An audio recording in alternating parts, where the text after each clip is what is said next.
लोक जीवन के मित्र, किंवदंतियां, कहावतें और मुहावरे साहित्य में प्रवेश कर उसे एक विशेष आभा से दीप्त कर देते हैं। पुत्र अथवा बेटे कहने से कहीं अधिक अपनत्व एवं सौंदर्य बबुआ कहने में है। यह बबुआ के बाबू बन जाने का समय है। इसलिए साहित्य और लोक भाषा जैसा विषय हमें कुछ नए सिरे से सोचने को भी बाध्य करता है। लोक का संबंध जन से है, लोक ही जन है। लोक जीवन सामान्य जीवन है, कर्ममय है, संयुक्त है, कर्म और श्रम से विच्छिन्न, बिल्कुल अलग है। लोक की हम कल्पना नहीं कर सकते, इसलिए लोक में श्रमिक आ जाते हैं, किसान और मजदूर आ जाते हैं। बैठे ठालों का कोई लोक नहीं होता सार्थक अर्थ में। जब छापे खाने नहीं थे तब भी लोकगीत थे, लोक कथाएं थी। लोक भाषा पहले है, साहित्य और साहित्यिक भाषा का आगमन बहुत बात की घटना है। लिपियों के पहले ध्वनियां थी, और अगर लोक का हम अध्ययन करें, लोक गीतों का, लोक नृत्य का, लोक संगीत का, लोक कथाओं का बड़ी सूक्ष्मता के साथ अगर अध्ययन किया जाए तो वहां ध्वनियां हमें तैरती हुई दिख रही। वहां पहले ध्वनियां थी, शब्द भी थे, वाक्य भी थे। भाषा और बोली का रिश्ता लगभग अटूट रहा है, जिसमें अब दरारें पड़ रही है। ऐतिहासिक विकास में भाषा बोली बन गई और बोली भाषा हो गई। ब्रजभाषा 500 वर्ष तक काव्य भाषा रही है, अब वह एक बोली है, खड़ी बोली, अब बोली नहीं भाषा है।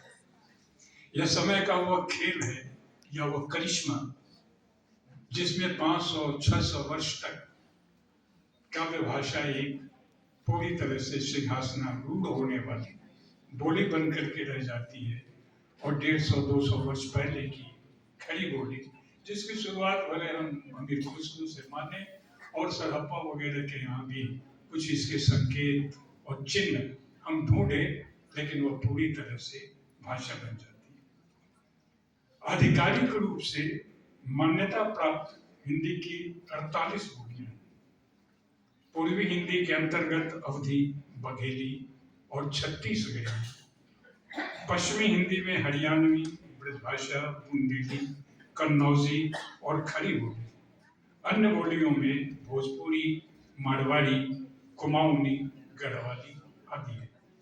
मैथिली संविधान की 8वीं अनुसूची में है, एक स्वीकृत भाषा के रूप में। दिल्ली छोड़कर उत्तर भारत के और विशेषतः हिंदी भाषी 9 राज्यों को हम देखें, बिहार, झारखंड, उत्तर प्रदेश, उत्तराखंड, मध्य प्रदेश, छत्तीसगढ़, हरियाणा, राजस्थान, हिमाचल प्रदेश, तो इसमें बोली जाने वाली सभी बोलियां हिंदी से जुड़ी। सभी बोलियों का, लोक भाषा का अपना लिखित साहित्य भी है और कईयों का अच्छा खासा इतिहास भी। कई किताबें प्रकाशित हैं सबकी। मैथिली का साहित्य कहीं अधिक संपन्न है। विद्यापति के जमाने से लेकर के अब तक मैथिली में पत्रिकाएं निकल रही हैं और एक वर्ष में 50 किताबें प्रकाशित हो रही। संविधान की अनुसूची में स्वीकृत 22 भाषाओं में वह उपस्थित है, और अब उसके साथ एक जनजातीय या आदिवासी भाषा संथाली भी है। जनजातीय भाषाओं का विशेषतः मुंडारी का अपना भाषा शास्त्र है और अपना साहित्य भी है। समय बदलने से बहुत कुछ बदल जाता है। माए रे माए मग साकरी पगनों में काकरी गलत में। जब किसी को यह बताया गया, यह कहावत है, यह जो भी हो, सच्चाई भी हो सकती है कि ब्रजभाषा इतनी मीठी भाषा है कि उसके जैसी भाषा भारत में कोई है ही नहीं। तो यह जानने के लिए जिसे कहा गया वो ब्रजमंडल की ओर चला। जाते वक्त उसने एक छोटे बच्चे को यह बोलते हुए सुना, माए दी माए मन साकरी बगन में काकरी गलत में। उसके बाद वो लौट गए। कहा कि अब जाने की कोई जरूरत ही नहीं, जहाँ एक छोटा बच्चा भी इतनी मीठी वाणी बोलता है। वह ब्रजभाषा आधुनिक युग में अपदस्थ हो जाती है, और खड़ी बोली के आंदोलन ने खड़ी बोली को खड़ा ही नहीं किया, दौड़ा भी दिया। कविता की भाषा आधुनिक युग में ब्रजभाषा न रहकर खड़ी बोली। हिंदी के दो सुप्रसिद्ध महाकाव्य, जिसे कि भारतीय महाकाव्य की संज्ञा दी जानी चाहिए, पद्मावत और रामचरितमानस, अवधि में लिखे गए हैं। अवधि में अब भी लिखा जा रहा है, पर हम सब उससे अधिक वाकिफ नहीं है। बोलियों में केवल छत्तीसगढ़ी ही एक ऐसी है, एक राज्य विशेष की जो भाषा है छत्तीसगढ़ी भाषा, इसलिए वहां छत्तीसगढ़ी में समाचार आता है इसी बोली में। 1969 में ही कांति कुमार जैन ने छत्तीसगढ़ी बोली, व्याकरण और कोश जैसी पुस्तक लिखी थी। बघेली, जिस पर यहाँ विचार करने का एक विषय था, रीवा तथा उसके आसपास के क्षेत्र में बोली जाती है। बघेलखंड मध्य प्रदेश में है, और यह बघेलखंड की बोली है जो उत्तर प्रदेश के चित्रकूट, मिर्जापुर, इलाहाबाद के कुछ क्षेत्र के अतिरिक्त सोनभद्र में और मध्य प्रदेश के अनूपपुर, रीवा, सतना, शहडोल और मऊगंज आदि स्थानों की बोली है। हिंदी की बोलियों में, लोक भाषाओं में भोजपुरी का स्थान आज कहीं अधिक है, और हमें यह कहना चाहिए कि वो सर्वाधिक है, सर्वोच्च है। एमए में भोजपुरी की पढ़ाई हो रही है, पीएचडी हो रही है। अब तो अमेरिका की पढ़ाई भी एमए में हो रही है, पीएचडी हो रही है। कमीशन से अमेरिका के अध्यापकों की नियुक्तियां विश्वविद्यालयों में हो रही है, विश्वविद्यालयों में उसका अपना विभाग भी है। कॉलेजों और विश्वविद्यालयों में अध्यापक नियुक्त हो रहे हैं। गोरख पांडे ने अगर भोजपुरी में नवगीत न लिखे होते तो वे जनता के अपने और दुलारे कवि के रूप में शायद ही मशहूर होते। 27 वर्षीय नेहा सिंह राठौर ने लोकगीत गाकर, स्वयं रचकर रातों रात जो जगह बनाई है वह मामूली नहीं। वह भोजपुरी लोक गायिका है। भोजपुरी भाषा और साहित्य पर उदय नारायण तिवारी का मानक ग्रंथ है, जिसे कि बिहार राष्ट्र भाषा परिषद ने 50 के दशक में ही प्रकाशित किया। बाण भट्ट के हर्षचरित में 8वीं शताब्दी के भोजपुरी कवि चौरंगी नाथ का उल्लेख है। इसके अलावा ईशान चंद्र और बेनी भारत के नामों का जिक्र है। ये भोजपुरी क्षेत्र के थे और अपने समय में संस्कृत और प्राकृत भाषा में रचना न कर भोजपुरी में लिख रहे थे। भोजपुरी का प्रारंभिक रूप सिद्ध संतों के यहाँ और चर्या पद में भी देखने को मिलता है। भोजपुरी की पहली पुस्तक 1728 में कैथी लिपि में तरवन सेन, लखन सेन ने 12 मासी लिखी थी, जो भोजपुरी गीतों का संग्रह है। भोजपुरी गीतों की अपनी छटा है। शारदा सिन्हा ने अपने गायन से उसे स्थायिता प्रदान की। भोजपुरी का पहला उपन्यास विद्या रामनाथ पांडे का है, जो 1956 में प्रकाशित हुआ था, और वाराणसी में एक प्रकाशन था जिसका नाम ही था भोजपुरी संसद। भिखारी ठाकुर को जगदीश चंद्र माथुर ने भोजपुरी का शेक्सपियर कहा है। यह अकेली ऐसी बोली है जिस भाषा का क्षेत्र, भोजपुरी भाषा क्षेत्र संपूर्ण मिला करके देखें सभी राज्यों वगैरह में, तो ये 72,000 किलोमीटर का है। बिहार, उत्तर प्रदेश, झारखंड के कई हिस्सों के साथ यह नेपाल के मधेश, लुम्बिनी और गंडकी जिलों में बोली जाती है। हिंदी की बोलियों में भोजपुरी भाषियों की संख्या सर्वाधिक है, लगभग 8 करोड़। गिरमिटिया मजदूरों के कारण यह सूरीनाम, त्रिनिदाद और Tobago, Jamaica, Guyana, Fiji, Mauritius और दक्षिणी अफ्रीका में चली गई। भोजपुरी को लेकर पिछले कुछ वर्षों से आंदोलन जारी है कि उसे संविधान की 8वीं अनुसूची में शामिल कर दिया। भोजपुरी भाषी क्षेत्र के कई हिंदी कवि, लेखक, नाटककार अब हिंदी के अलावा भोजपुरी में भी लिख रहे हैं। उनकी प्रसिद्धि हिंदी के लेखक के रूप में है, 10 नाम है हमारे पास। कहानीकार के रूप में और नाटककार के रूप में आप सुरेश कांटक को ले सकते हैं। मैनेजर पांडे ने भी अपने कुछ लेखों में और बातचीत में भोजपुरी की वकालत की है, जो एक दृष्टि से यह जो लोक भाषा है और जो साहित्य है, उसके बीच का रिश्ता कैसा है, उसका अपना इतिहास है। कैसा होना चाहिए उस पर विचार किया गया है, कैसा हो सकता है यह भी मौजूद है। कविताओं में, नाटकों में, कहानियों में, उपन्यासों में, कई शक्लों में, कई रूपों में, कई छटाओं में, कई भंगिमाओं में ये किस तरह से मौजूद है उसकी भी तलाश की जा रही है और अच्छी तरह तलाश की जानी चाहिए। कविता से कहीं अधिक लोक शब्द, वाक्यादि कथा साहित्य में उपस्थित है। अमृतलाल रागड़ के उपन्यासों को देखिए और वहां से ब्रजभाषा को छांट लीजिए। संजीव के सूत्रधार को देखिए, वहां से भोजपुरी शब्द और वाक्यों को ले लीजिए। शिवमूर्ति के अगम बहे दरियाओं से अवधि गीतों को, अवधि शब्दों को, अवधि वाक्यों को उठा लीजिए।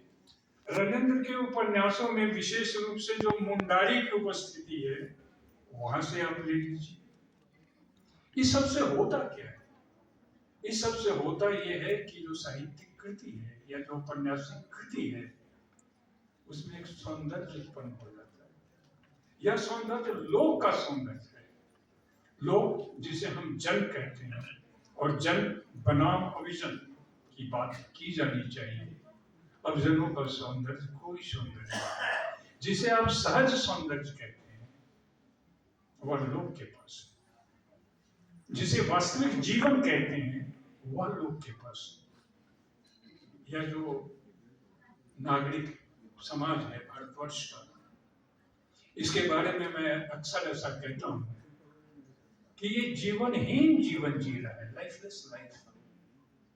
जीवन जितना खुला होना चाहिए, आकाश जितना होना चाहिए, चांद तारे जिस तरह से दिखाई पड़ते हैं फ्लैट में रह करके, हम केवल छत देखते हैं। लोग हमें आमंत्रित करता है और वो सब लोग भाषा में दर्ज है कि यह आकाश है, यह चांद है, ये तारे हैं, ये वनस्पतियां हैं, ये जीव जंतु हैं, ये फैलाव है, ये धरती है, ये हरितिमा है, वह सब कुछ है जिस सब कुछ से मिलकर जीवन जीवन बनता है, जीवन सार्थक होता है। यह एक प्रकार का सम्मिलन है। केवल अगर सम्मिलन पक्ष को अगर ध्यान में रखें तो इस पर विस्तार से बात की जा सकती है कि इस सम्मिलन को तोड़ने की कोशिश हमारे समय में विभिन्न स्तरों पर काफी की गई। हम उसके डिटेल्स में या ब्यूरो में जाने की यहाँ कोई आवश्यकता नहीं समझते, लेकिन लोग का जैसे प्रवेश होता है, क्या कारण है कि गणतंत्र की जो झांकियां निकलती हैं 26 जनवरी में, उन झांकियों में हम जैसे लोग को देखते हैं, बाद में हम लोग तो दिखते नहीं। दिल्ली लोग विमुख है। अवसरों पर, आयोजनों पर, उत्सवों में, समारोहों में वहां लोग का प्रदर्शन होता है, जबकि लोग प्रदर्शन के लिए नहीं है, लोग कहीं प्रदर्शित नहीं करते। लोक में एक प्रकार की सहजता होती है।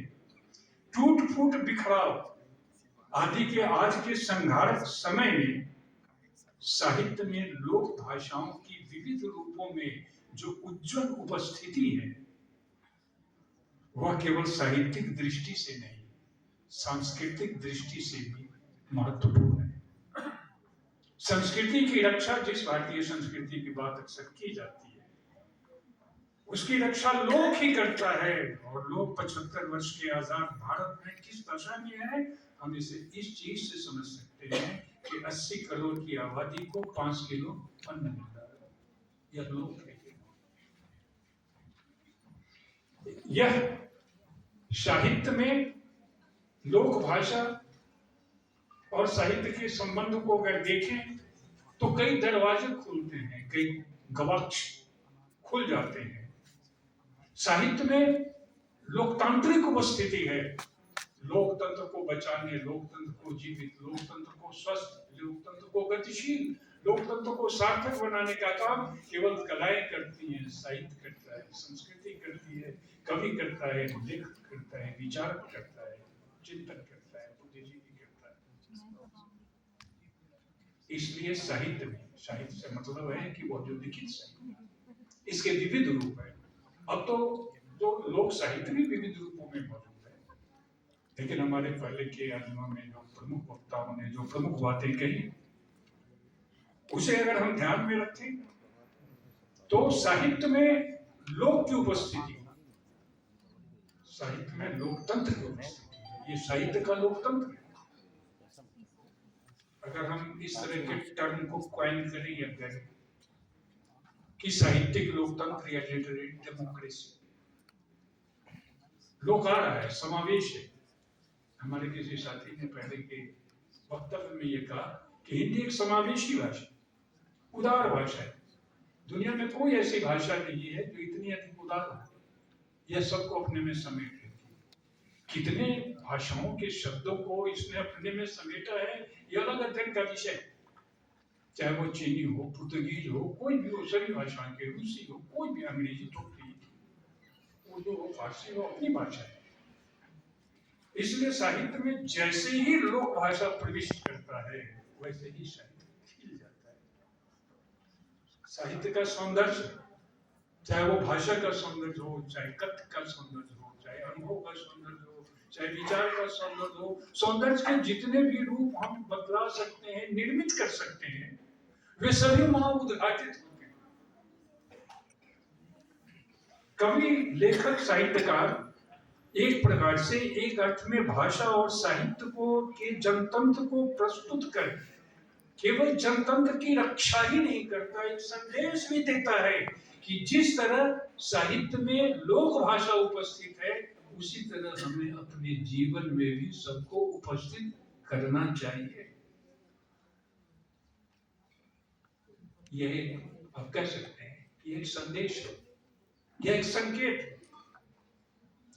अर्थात यह दूसरी भाषाओं और बोलियों को वह स्पेस प्रदान करता है, जिस स्पेस के लिए अब हमें कोई जगह नहीं मिलती। साहित्य स्पेस देता है, सबसे बड़ा काम साहित्य करता है। आइए अवधि, आइए, आइए। मैं नहीं जानता, धन बतलाएंगे, शायद ऐसा नहीं हुआ होगा क्योंकि कठिन कर्म है, लेकिन यह बड़ा कर्म में किया जाना चाहिए। आप देखिए कि कितने आए हैं, लेकिन अभी तक ऐसा कोई अध्ययन हमें देखने में नहीं आया कि पिछले 10 वर्ष में संथाली शब्द कितने आए, मुंडारी कितने आए, खोरठा कितने आए, अगर जनजातीय भाषाओं को ले तो, हिंदी की बोलियों को ले तो, अगम वैगर्याओं पर कितने कार्यक्रम हुए हैं, 50 कार्यक्रम। लेकिन ऐसी मूर्ति भी नहीं बता सकते कि चुन करके किसी ने बतलाया है कि अवधि के इस तरह से आने से शब्द, वाक्य या लोकगीत, पूरा उपन्यास खिल जाता है। अगर उसको हटा दिया जाए तो उपन्यास में चमक नहीं रहेगी। ये चमकाने का काम लोग करते हैं, लोक भाषाएं करती हैं। इसलिए विषय बहुत अच्छा है, वह स्पेस प्रदान करता है, सबसे बड़ा स्पेस। किसी भी भाषा के लिए वहां मनाही नहीं, कहीं से भी कोई शब्द आ जाए, फुट करके आ जाए। कई शब्दों का प्रयोग हमारे पहले के वक्ताओं ने किया। लोक में, बोलियों में, लोक भाषा में अब भी जो कुछ सुंदर बचा है वह अपनत्व है, स्मृति है, परिवेश है, सामाजिकता है, सामूहिकता है, मनुष्यता है, आत्मीयता है, अनौपचारिकता है, रचनाशीलता है। और जब इस सब का प्रवेश साहित्य में होता है, जो सहज रूप में एक संदेश भी देता है कि अभी जो कुछ भी बचा हुआ है वह लोक के कारण बचा हुआ है। इसका एक ताजा उदाहरण आप देख लीजिए, चुनाव के संबंध में वोटों का प्रतिशत सबसे ज्यादा कहां पड़ता है? शहरों में नहीं। भोपाल में, रांची में नहीं, गांव में, कस्बों में, जहां लोग हैं वहां सबसे ज्यादा वोट प्रतिशत दिया जाता है।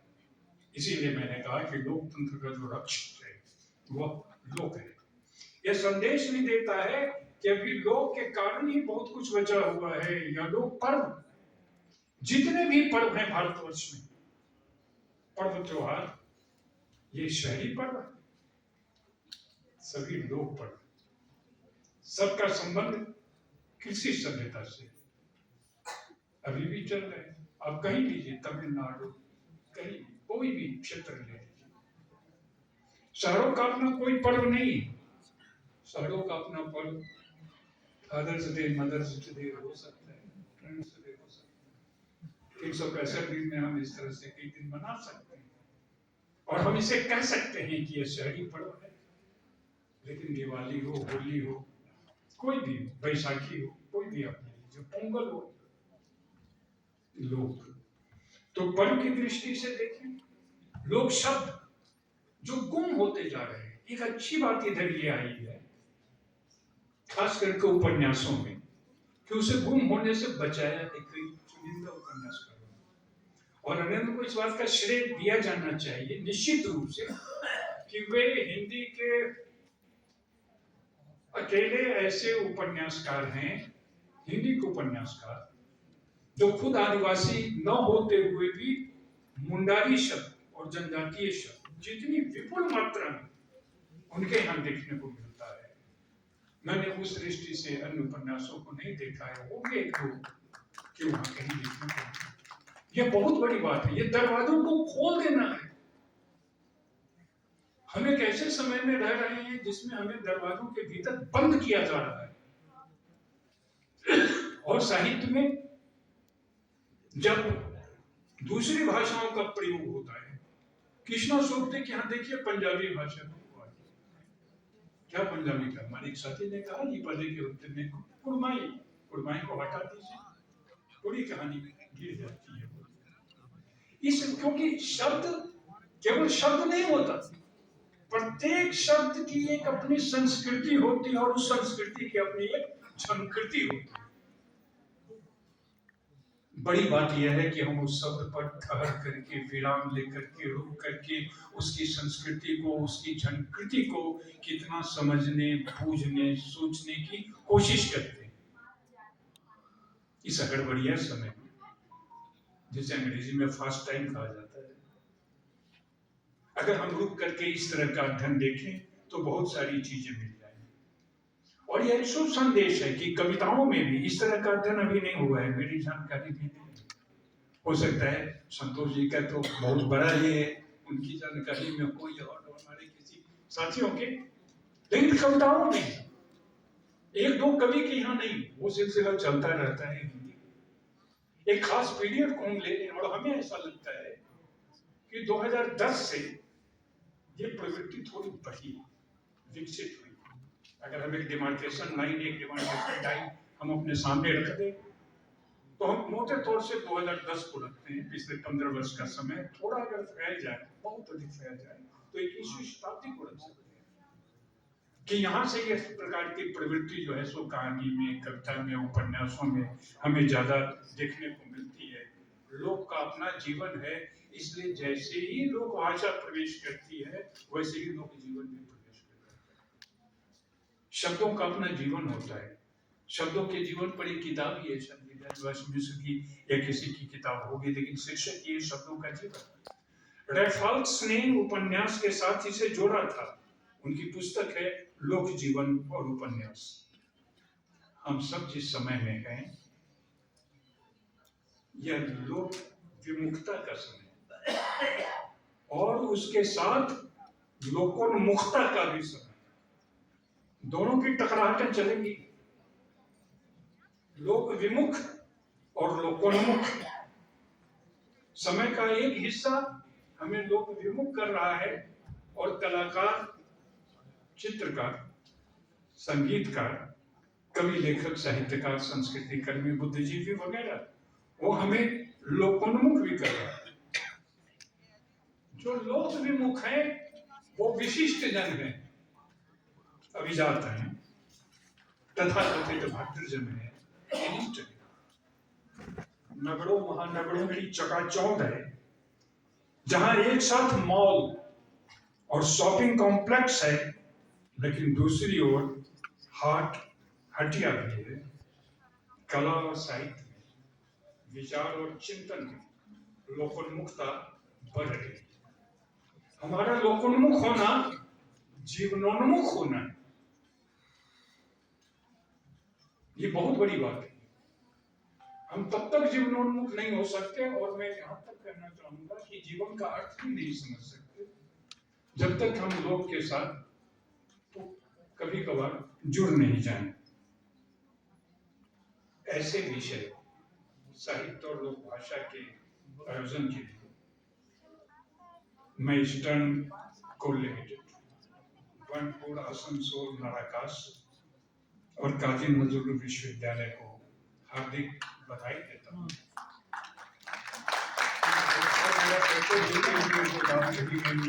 संशोधन करना आवश्यक